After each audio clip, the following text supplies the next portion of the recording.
privilège d'être dans la maison du Seigneur et de servir Dieu. Comme je l'ai toujours dit, j'aime servir le Seigneur. Parce que je crois que je suis né pour cela. Et je crois que c'est le désir de tout et chacun de nous. Et que Dieu puisse bénir également le pasteur pour la conscience et le privilège qu'il m'a accordé sa chair, afin de parler à l'épouse de Christ. Sans plus tarder, nous allons lire dans la Bible, dans Genèse chapitre 32, le verset 1. On a déjà lu ça, mais je dois lire, puis vous allez vous asseoir et puis je vais lire la moitié. Genèse chapitre 32, verset 1 à 2. J'espère que tout le monde a la page.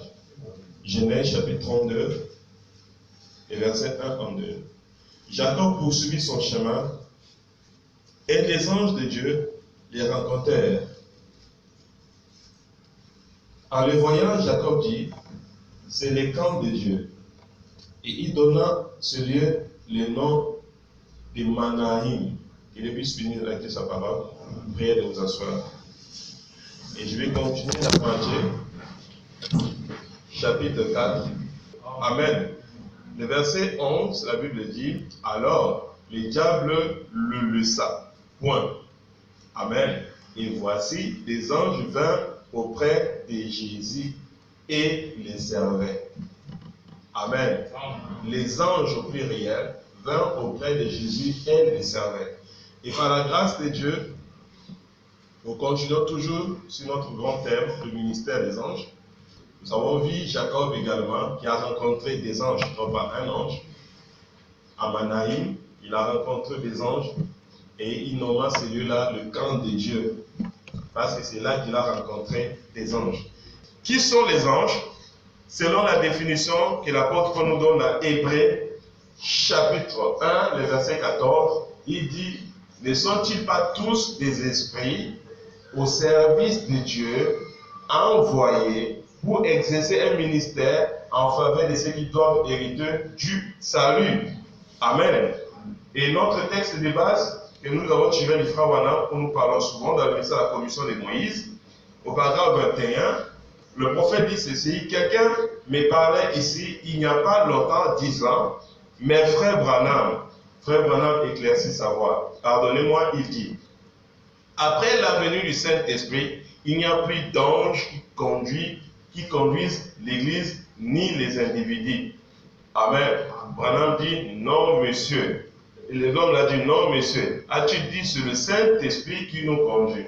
Et Branham dit, ça c'est confondre l'ange et le Saint-Esprit. Ça c'est une erreur. L'ange a toujours conduit l'Église.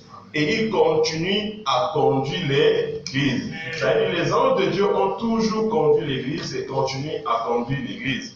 Parce que quelqu'un pourra dire non, les anges c'était juste dans l'Ancien Testament. Et depuis que le Saint-Esprit vient, comme le dénomination aime toujours dire, et puis autrefois Dieu a parlé à nos pères par des prophètes, mais ces derniers jours il nous a parlé par les fils. Amen. Par conséquent, il n'y a plus de prophètes, c'est une erreur. Il y a toujours des prophètes. Parce que le mot prophète veut dire prédicateur.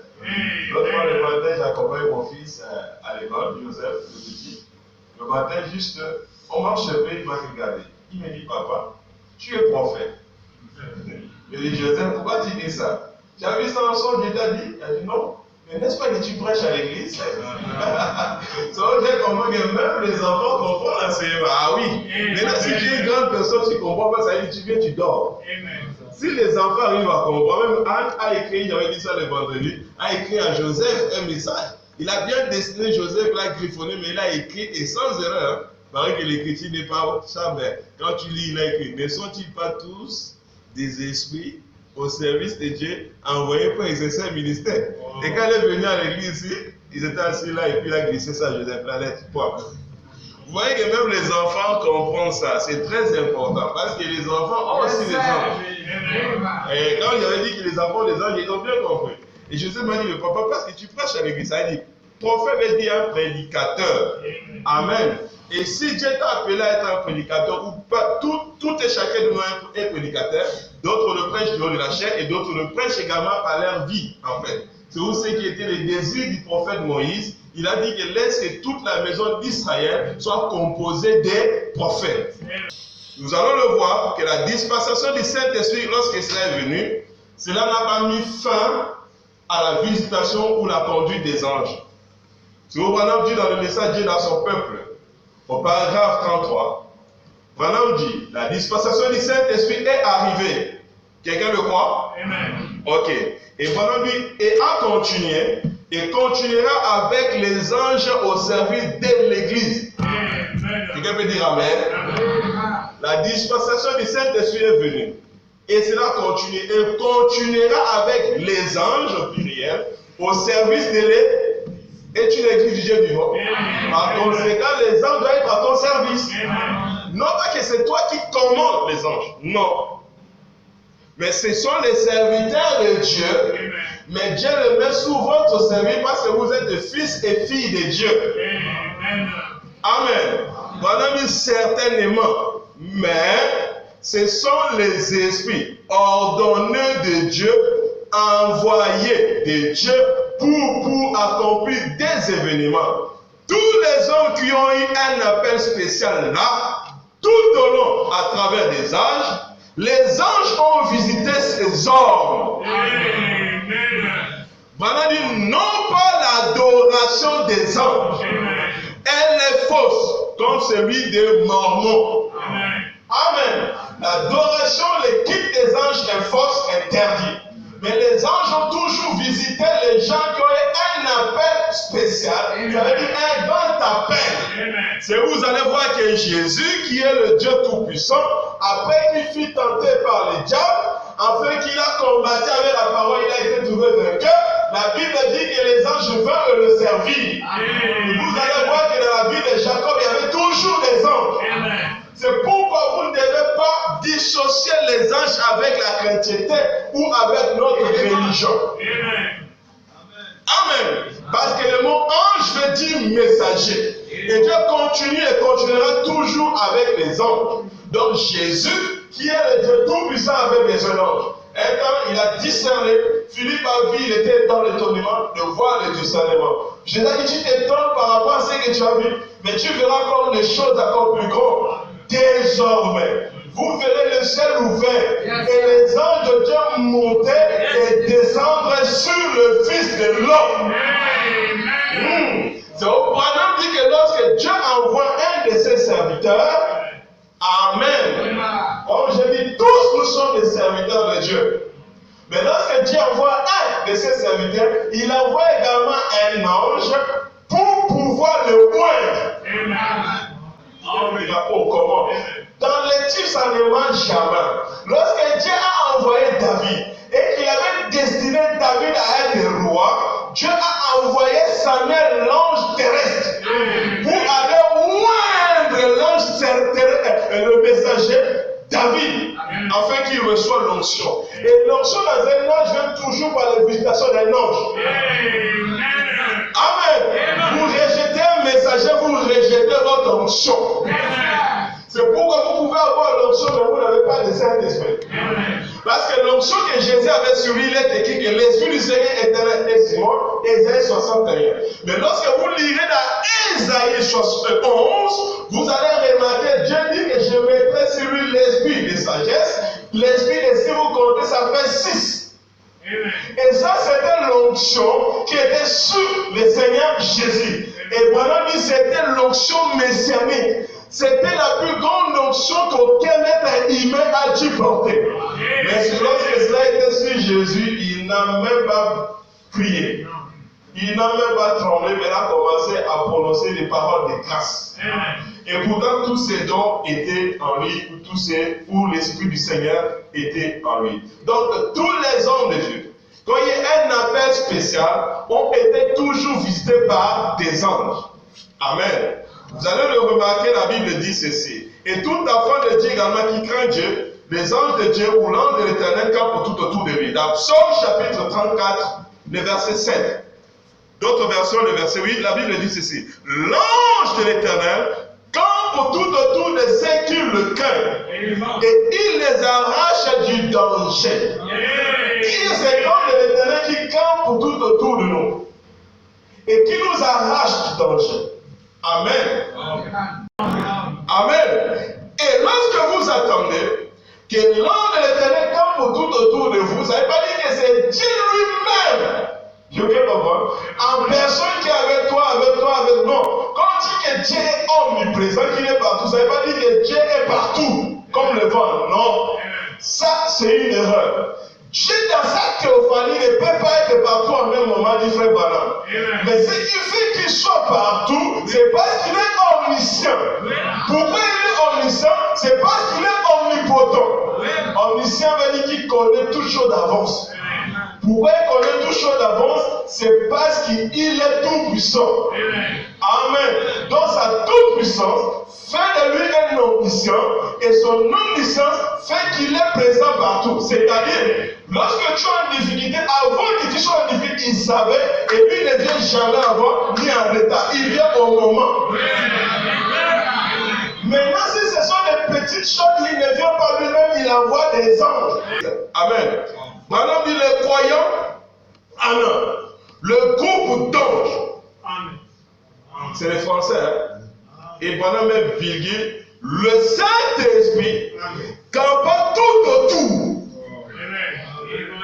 Le Saint-Esprit, s'il ne sait pas tout autour. Il fait comprendre. C'est les anges de Dieu qui sont les Saint-Esprit aussi. Comme les démons sont les mauvais esprits. Quelqu'un doit acclamer le Seigneur.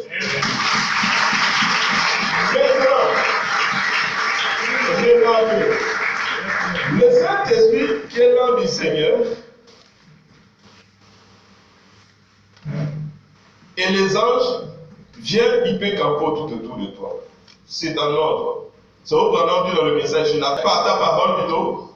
Au paragraphe 3 de 1951, Branham dit, je pense que même le Saint-Esprit qui est l'homme du Seigneur, qui est le Fils du Dieu, qui est Christ, et les anges ou les logos, et les anges sont tous juste les attributs de Dieu. Amen. C'est juste une partie de Dieu. C'est sa constitution. C'est une partie de cela qui émane de cela. Son esprit est autre. Qu'il a créé pour lui servir de collaborateur dans son grand office de gloire. Voilà, je pense qu'ils sont juste comme des secrétaires et autres pour l'aider à accomplir la tâche du maître. Dans Apocalypse, livre de symboles, paragraphe 104, Branham dit, la Bible dit, les anges de Dieu entourent et campent tout autour de ceux-là. Amen. Branham dit, ils ne retournent pas au ciel. Ils campent là. Ils sont envoyés en mission pour veiller sur vous durant votre vie. Oh, n'est-ce pas merveilleux? Quand le Seigneur habite au ciel, il peut te visiter comme Victor Branham, il finit, rentrer dans la lumière, il partit. Le pasteur Branham t'a laissé sans ange? Non. Mais là, c'est où nous allons parler d'un ange, le 3 pôles. Nous allons voir maintenant les anges qui restaient avec frère Branham lorsque Branham atteignait ses apogées. Dans le ministère de notre prophète, vous allez remarquer qu'il n'y a pas, souvent pas seulement de la 3e constellation d'anges qui s'est passée le 28 février, mais beaucoup par la grâce de Dieu me l'a révélé. Et vous pouvez avec la parole. Amen. Il n'y a pas une seule constellation, mais il y a 3 constellations. Parce que le ministère du frère Branham devait avoir 3 étapes. C'est au frère Branham dit qu'il a vu ça d'abord, d'autres l'ont vu, c'était une vision. Et c'est la 3e qui n'était pas vraiment une vision, c'était toujours une vision, mais photographiée, qui était devenue surréelle, parce que ça, c'est le sommet. Ah oui, c'est le sommet. Amen. Maintenant, remarquez, Branham dit dans le message, monsieur, est-ce le signe, paragraphe 136, Branham dit, maintenant, cette vision où alors, je parle, je regardais, et j'ai vu une chose étrange. Il semblait que mon petit Joseph était à côté de moi. Je lui parlais. Maintenant, si vous observez la vision très attentivement, vous saurez pourquoi Joseph se tenait là. Amen. Maintenant, remarquez, première vision que Frère Branham a vue, où Dieu lui révèle le premier peu, comment se passait dans le domaine spirituel. Qu'est-ce qui s'était passé? Au paragraphe 37, Frère Branham dit, c'est 137, Frère Branham dit ceci. Je regardais et il y avait un buisson. Amen. J'aimerais qu'on arrête là. Si vous allez dans Exode, chapitre 3, à partir du verset 1 à 3, vous allez lire que Moïse pèse le troupeau de son beau-père Jéthro. Et tout à coup, il a vu une lumière, un feu, dans un buisson, mais le buisson ne se consumait pas. Donc Moïse avait un buisson, mais il avait vu le feu. Et une voix sortit de ce buisson-là. Elle dit, on les souliers à tes pieds car l'endroit où tu te tiens est saint. Et Branham aussi dans la vision, là, ce qu'il a vu un buisson. Et quand vous voyez, vous continuez la lecture, verset 3, vous allez voir que Moïse a dit, je ne comprenais pas quelle était cette vision. Et Branham dit ici, par sa vision, j'ai regardé, et il y avait un gros buisson. Et sur ce buisson se trouvait une constellation d'oiseaux. Amen. Moïse a vu le feu, mais Branham a vu des oiseaux. Parce qu'en réalité, le feu, comme au temps d'Élisée, quasiment lorsque ses spirituels est ouvert, il a vu que tout autour d'Élisée avait des anges de feu et des chars de feu. Voilà, là, c'était les anges de feu. Donc, les anges peuvent apparaître sous forme de feu, mais ce n'est pas dit forcément c'est l'ange du Seigneur en personne, non. C'est peut être un ange de Dieu. Et aussi, ils prennent des formes, comme le bison est comparable à un songe ou un rêve, ils prennent des fois des formes métaphoriques, c'est souvent des métaphores, comme Dieu a dit à Jean, lorsque tu verras l'Esprit descendre en forme d'une colombe. Prenons Psaume 91. Étudions un peu la colombe, selon la Bible. Amen. Est-ce qu'une fois une sœur est venue chez moi? Je crois qu'elle a le don de vision, je la crois vraiment. Elle était gérante, de là, devant la porte de marchand, elle a commencé à trembler. Et pointer là. Là, je regarde là, juste là, sur la porte de ta chambre, je vois une colombe. La colombe est là, elle est là. C'est une réalité, mais c'est un ange qu'elle voyait. Amen. Est-ce que quelqu'un le croit? C'est la vérité. Maintenant, regarde. Psaume, chapitre 91, le verset 1 à 4. La Bible dit ceci. Celui qui demeure sous l'abri du Très-Haut repose à l'ombre du Tout-Puissant. J'ai dit à l'Éternel mon refuge et ma forteresse, mon Dieu à qui je me confie. Car c'est lui qui te délivre du filet de l'oiseleur, de la peste et de ses ravages. Il te couvrira de ses... Et tu trouveras un refuge sous ses... Donc, sous ses ailes. Donc, l'Éternel typifie qu'il a des ailes. Mais toujours David nous définit ça, Psaume 55, le verset 6. Aimez-vous la parole? Psaume 55, le verset 6. La Bible dit ici.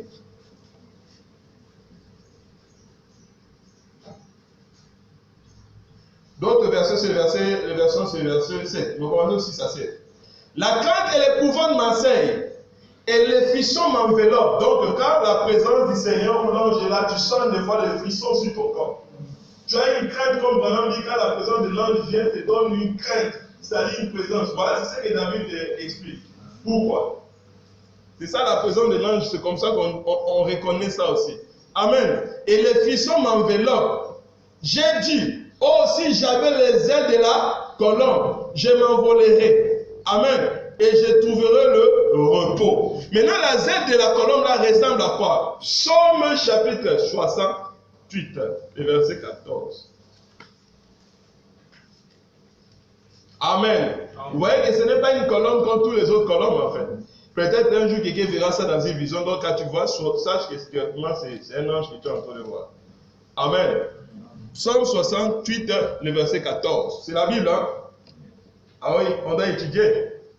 Amen. Amen.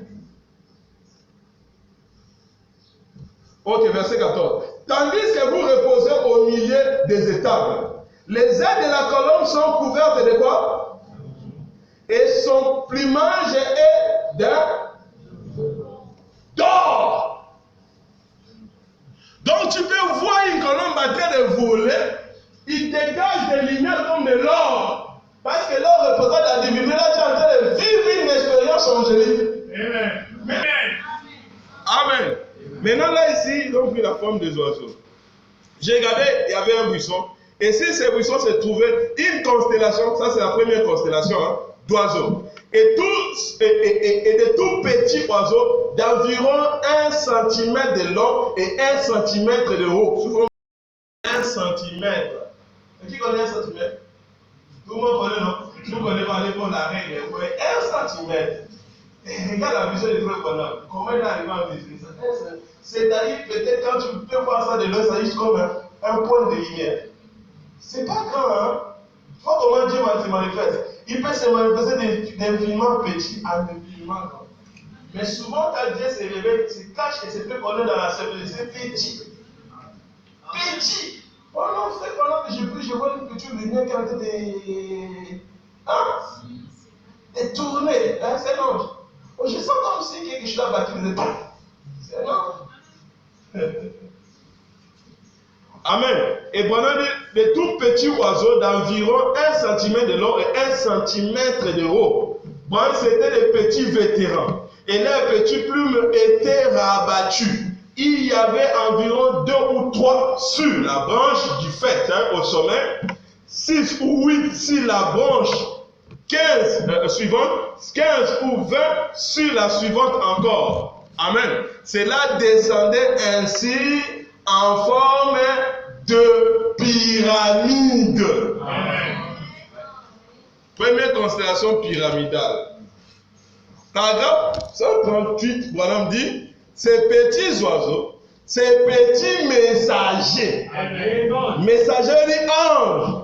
Amen. Parce que là, Branham était au début de son ministère, c'était les petits. Comment le ministère commence par elle commence à être petit. C'était la guérison divine. Branham, ce sont les anges mineurs. Est-ce que c'est clair? Acclamons très fort. Amen. Et ces petits oiseaux, ces petits messagers avaient l'air. Ils regardaient en direction de l'est dans la vision. J'étais en Tucson, en Arizona. Comme ils ne voulaient pas que je manque de voir où j'étais, il fut encore de sorte que j'étais en train d'arracher sur moi un grand tronc du désert. Et j'ai dit maintenant, je sais que c'était une vision. Je suis en Tucson. Et je sais que ces petits oiseaux qui sont là représentaient quelque chose. Amen. Point. Et il regardait en direction de l'est. Tout à coup, il s'avisait de partir à s'envoler en direction de l'est. La première vision est terminée. Beaucoup prennent ça, ils collent ça juste au 28 février. Non, ça c'était la première constellation qui est liée au premier plan. Allons voir la deuxième. Et puis après, nous allons rentrer dans les détails. Amen. Aimez-vous la parole? Ah oui, nous devons étudier le message. Deuxième constellation, deuxième poule. Madame dit ceci. Ok, deuxième constellation. Plutôt toujours dans le message, monsieur, est-ce le signe? Au paragraphe maintenant 139, Madame dit, aussitôt, lorsque les premiers sont allés vers l'est, Madame dit, ils sont allés à la rencontre du Seigneur parce que Jésus viendra à l'est. Sur où Élie et Moïse, tout va se passer là-bas. Ils vont encore opérer là-bas. Donc ils sont envolés vers l'est. Parce que Branham dit Jésus reviendra à l'est, à Jérusalem. N'est-ce pas? Jérusalem se trouve à l'est. Aussitôt qu'il fut parti, une constellation d'oiseaux plus grands, est-ce que vous m'écoutez? Plus grand arriva. Il ressemblait à des colombes.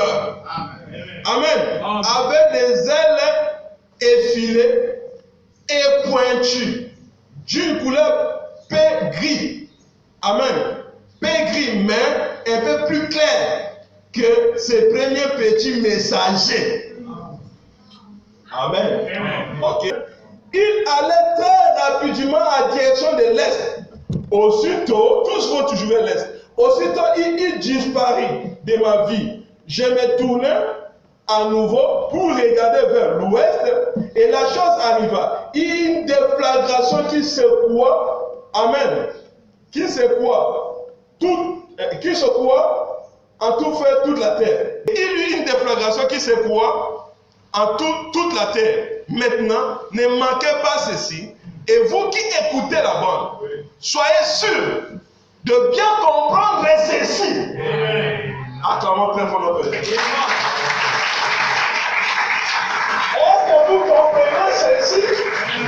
Vous devez être sûr de bien comprendre ceci. Maintenant, Branham le développe bien dans le message. Il continue. Il dit au paragraphe 140, il dit, premièrement, une déflagration. Il commence à expliquer. Premièrement, une déflagration. Je pensais que la détonation était semblable à celle qui faisait un avion lorsqu'il traverse le mur du son. Et que celui-ci revient vers la terre. Est-ce que vous comprenez un peu? Ça fait... Donc c'était comme le bruit d'un avion lorsqu'il traverse le mur de son son. Et que celui-ci revient vers la terre. Cela secoue comme. Il y avait un grondement et tout le reste. Cela aurait pu être également semblable à un gros coup de tonnerre. Amen. Et ensuite d'un clin d'œil, je n'ai pas vu l'éclair. Amen. Il n'a pas vu l'éclair. Et j'ai seulement entendu une grande déflagration qui se produisit. Amen. Il semblait être en direction du sud par rapport à moi, vers le Mexique. Maintenant dit, mais cela secoua la terre. Et à ce moment-là, j'étais toujours en train de regarder vers l'ouest, très loin dans l'éternité. J'ai vu une constellation de quelque chose qui venait. C'était semblable à des petits points. Est-ce que tu fais comprendre? À des petits... Toi, Jordan, tu comprends, non? À des petits points. Amen. Et il pouvait y avoir pas moins de 7, pas davantage que 7. Il était en forme de pyramide comme le messager précédent. Amen. Amen. Acclamons très fort. Est-ce que c'est clair? Là, c'est la deuxième constellation. Vraiment dit, il y en avait 5. Pas plus de 7. Il y en avait 5. Il confirme pourquoi il y avait 5. Dans le message, l'opprobre à cause de la parole. Paragraphe, à partir du paragraphe 36, il est gagné vraiment du temps. Amen. Ok.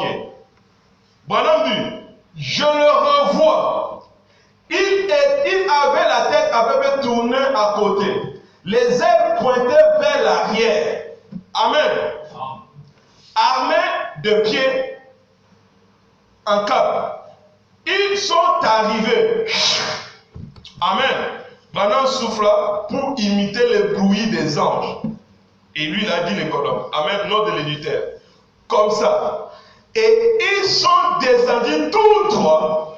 Ils m'ont amené dans la vision, dans cette constellation sous forme de pyramide qu'ils formaient. Quelqu'un peut dire amen? Amen. Ok. Voilà, je me suis vu soulever du sol. Et je me suis dit, peut-être, pourquoi? J'ai attendu ces grondements au loin. Ouah! Comme un avion franchissant le mur du son. Vous avez attendu cela comme un grondement lointain. Paragraphe 37. Je me suis dit, ceci va peut-être dire là que quand cette division me quittera, je serai tué dans une explosion ou quelque chose de comme ça. Amen. Est-ce qu'elle me fait comprendre? Ok. Je me suis dit, mais voici, je suis soulevé, je suis, voyez, ils sont ici, quelque part. Ah, les êtres là, les anges là, voyez, ils sont ici quelque part. Au Branham Tabernacle. Ils sont ici quelque part. Je suis là, dedans. Amen. Dans cette constellation, oh, attends. Ils sont ici quelque part. Et Branham vous dit que je suis là dedans. Amen. Dans cette constellation. Amen. Acclamons très fort. Vous voulez comprendre les septième saut? Chaque jour, il y a 3 étapes, non? L'étape du 7e saut, c'est quoi? Combien de poules? Les 2 poules. Et 3 poules. C'est que vous êtes à la table. Maintenant, vous avez parlé du 3e. Du 28 février. Ça, c'est le 3e mardi. Mais les autres mardis, c'est ça. Bon, il est là dedans dans cette constellation. Donc, lorsque c'est lui qui pouvait donner à Branham cette onction qu'il avait. Et cette fois-ci, ce n'est pas l'onction de la guérison divine, mais cette fois-ci, c'est l'onction du ministère du Fils de l'homme. Amen. Amen.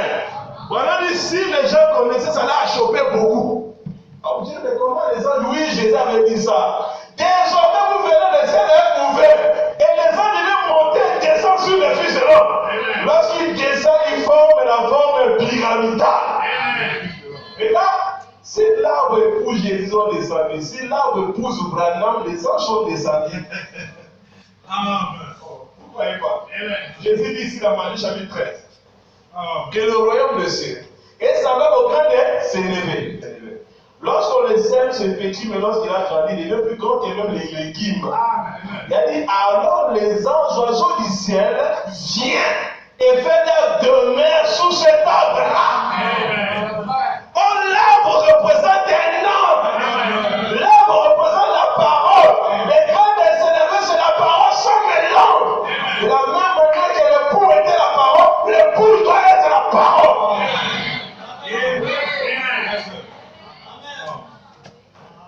Amen. Sincèrement, quand Dieu m'a révélé, c'est parce que lui-même, les gens dans le groupe, là, les jeunes du message s'interrogent, les gens disent ça, ils ne comprennent pas. Ah, voilà, c'est contredit comment. Il nous dit 7 anges, 5 anges. En réalité, il ne savait pas le mystère des 3 constellations. Dieu est toujours parfait en toi. Amen. Amen. Et là, pendant pas la 62, lorsqu'il manifesta le Fils de l'homme pour s'introduire maintenant au 3e. Amen. Vous connaissez ce quelle promesse qu'on va maintenant manifester? Élie les prophètes. Voici, je vous appelle Élie les prophètes. Là, Branham rentre maintenant dans son ministère de préparer la seconde venue. Dieu lui donne la révélation de cet honneur qui donnera la foi de l'enlèvement de l'Église. Là, on va arriver. Mais c'est le temps. Hein? Je peux continuer quand même? Ok, remarquez. Branham dit, il dit, je suis, vous voyez, ils sont quelque part ici. Je suis là-dedans, dans cette pyramide d'anges, mais je ne sais pas. Peut-être que le Seigneur est venu me ramener à la maison. Il dit, alors, j'ai attendu Joseph là-bas, qui appelait papa. Je me suis dit, non, si c'était cela, si c'était la mort, elle dit, ça l'aurait même, ça l'aurait amené lui aussi, c'est Joseph aussi allait mourir. Amen. Or, c'était une vision, ce n'était pas la mort. Et maintenant, vous comprenez pourquoi Joseph était là. Si c'était une explosion, Joseph allait mourir, mais ce n'est pas une explosion naturelle, c'était spirituel. Ça ne veut pas dire que maintenant, il faut dans la maison, le frère voilà devient un messager. Non. Et vous comprenez pourquoi il était là. Si pour Joseph était littéralement dans la vision, c'était la mort, lui aussi allait mourir. C'est tout simplement ça. Et c'est tout. Acclamons très fort.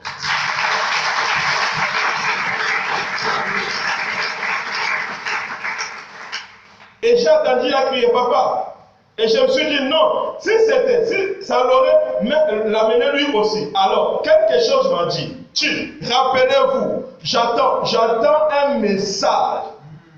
Ouais, rappelez-vous, j'attends un message que j'ai toujours attendu. Quelque chose.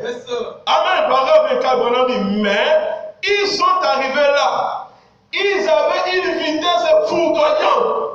Qu'au moment où ils sont montés, je me suis dit, j'ai attendu comme une explosion, où on dirait une déflagration qui a retenti comme un mur de son. Et alors je me suis dit, eh bien, ça doit vouloir dire que je vais bientôt être tué, vous voyez? Et dans une sorte de déflagration, et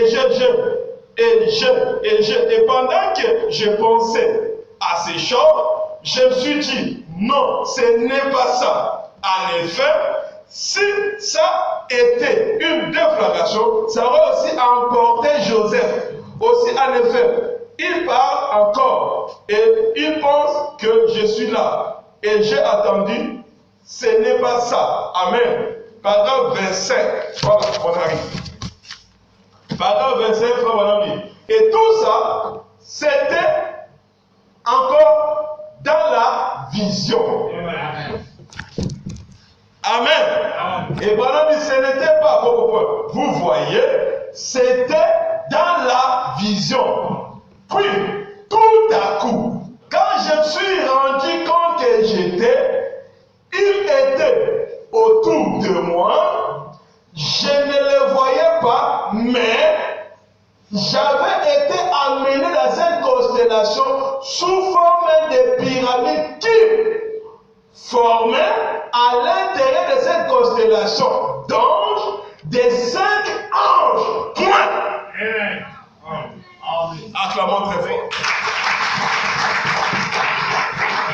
Première constellation, beaucoup. Deuxième constellation, 7. Mais pourquoi pas 7? Pourquoi 7? Abraham dit il n'y avait pas plus de 7. 7. Il définit ça. Amen. Amen. Amen. Il dit, et je me suis dit, eh bien, un ange de la mort serait seul. Amen. Donc, ce n'était pas la mort. Je me suis dit, un ange de la mort serait seul. Dans un jour, tu verrais un ange noir, et bien seul là. C'est ça que tu vas mourir. C'est très bon. Ce sont les révélations, non? Un ange de la mort serait. Regarde, quand Jésus est mort ressuscité, les corps sont arrivés maintenant. Alors il n'était pas seul. Amen. Quand les apôtres ont vu Jésus monter, combien d'anges sont apparus? Quand Elohim et les anges voulaient habiter avec les autres nombres de 3. Première constellation, il y avait beaucoup. Deuxième constellation, 5. Troisième, ça sera 6, on va voir ça. Mais ici, c'était l'ange de la mort, c'est eux. Vous savez pourquoi c'est? Lisez une parole. Lorsque l'ange de la mort, Dieu voulait frapper par l'ange de la mort, c'était combien d'anges? Lorsque Dieu voulait frapper Jéricho de la mort, Josué a dit combien? 1. Voilà dit Josué était le type de l'ange de la mort. Acclamons très fort notre Dieu. Mais pour sauver Rahab la prostituée, Josué en a envoyé combien? C'est simple, hein? C'est clair maintenant. Donc faites attention à un ange que tu vois. Amen. Amen. Je me suis dit. Lis ça. Lis tout ça. C'est ce qu'il faut regarder. Écoutez. Et je me suis dit. Eh bien, un ange de la mort serait seul. S'il y en a 5, c'est la grâce. Je pensais à ça. Et je me disais, c'est le. Il apporte mon message. C'est mon deuxième apogée. C'est quoi? Mon deuxième apogée. Maintenant, lui, je n'avais pas vu ça en fait. Bon, je suis bien. Que Dieu te bénisse, frère. C'est son deuxième, hein? Frère, péché, le saumon, le sommeil. Donc, voilà, matin, après sa deuxième, poule. C'est mon deuxième poule, c'est. Acclamons très fort notre Dieu. Branham prophétisant disant que beaucoup de frères sont donnés ne comprendront pas ces messages. Ils n'ont pas la révélation. Comment un prophète peut commettre une erreur? C'est un message qui devant mener le pouce à la perfection. Si on retrouve les erreurs, ça devient compliqué. Tu ne comprends pas, tu n'as pas compris. Lui-même, Daniel, depuis le livre, a dit que je n'ai pas compris. Mais la Bible dit que le Seigneur ouvrit l'intelligence afin qu'il comprenne les Écritures. Et lorsque l'homme Gabriel vint Daniel, il dit Daniel, tu es bien aimé du Seigneur. Je suis venu pour t'ouvrir l'intelligence afin que tu comprennes les Écritures. Donc c'est mon deuxième apogée.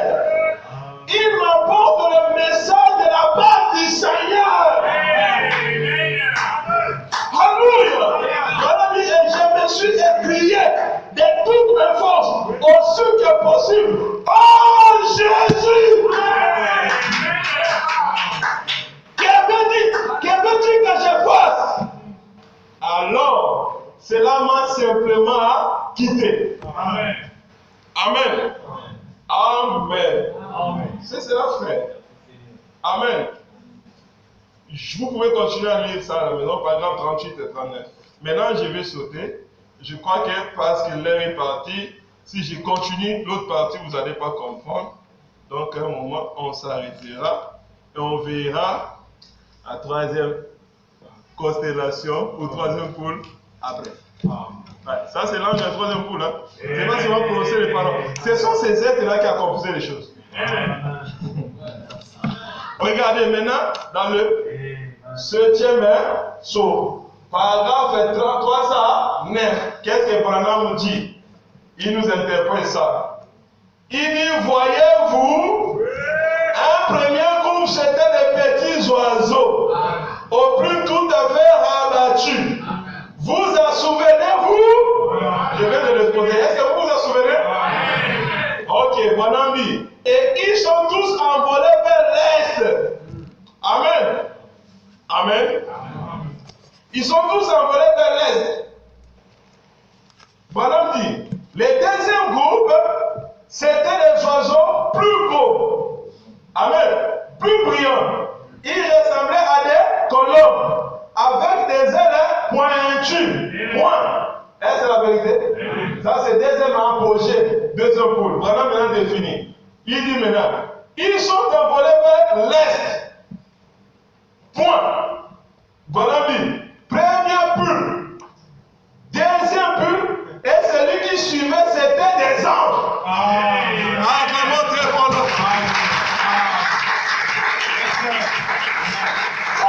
Je ne suis pas un docteur. C'est pas que ma fait grâce de voir ça. Je ne me glorifie pas. L'homme de Dieu, lui, n'avait pas vie. Beaucoup d'hommes de Dieu aussi n'ont pas encore vie. Je crois que c'est pour ça que vous êtes bénis.